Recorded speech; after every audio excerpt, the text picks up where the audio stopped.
Property Owner Files, Season 8. Episode 8. The responsibility of being experienced. Is being a landlord really worth it?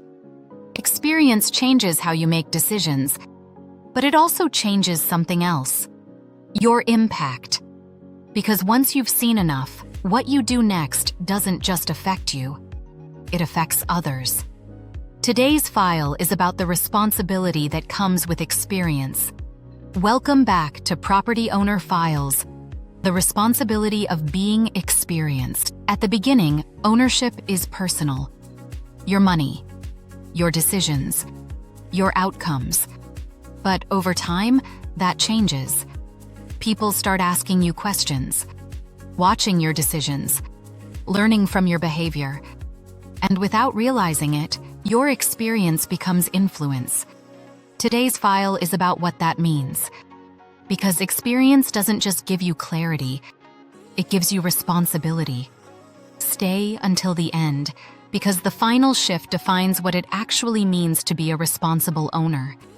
And if this helps you think more clearly about ownership and life, don't forget to hit the like button, subscribe, and share.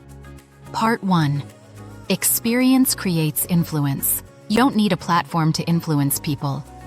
Experience does that on its own. New landlords look for guidance. Peers observe how you operate. Others adopt your habits. And the longer you've been in real estate, the more weight your decisions carry.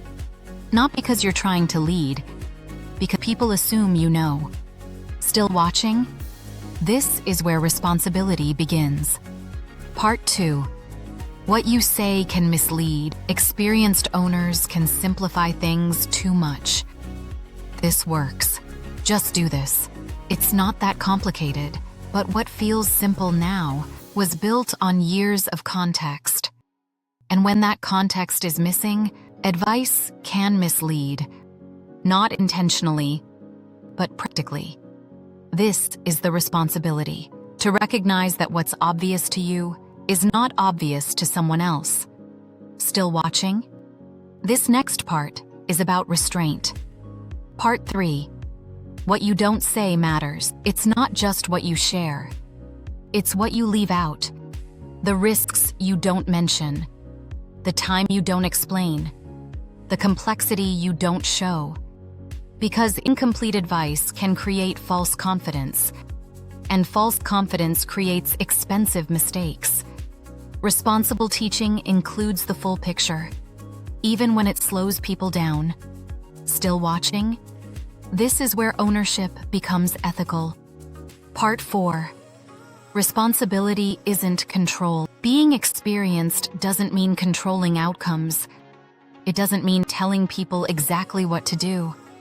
It means giving them the tools to think clearly, framework instead of instructions, context instead of shortcuts, clarity instead of certainty. Because the goal isn't to be followed, it's to reduce mistakes without creating dependence. Still watching? This leads to the final shift. Part 5. The real responsibility. The real responsibility of being experienced isn't to teach more. It's to teach carefully. To understand that people will act on what you say. People will copy what you do. People will assume what you don't explain, so you slow down. You add context. You remove exaggeration. You choose clarity over confidence. Because at this level, it's no longer just about your success. It's about the decisions you influence. Experience gives you perspective. Responsibility determines how you use it. In the next file, we explore who you should teach and who you shouldn't. This is Property Owner Files,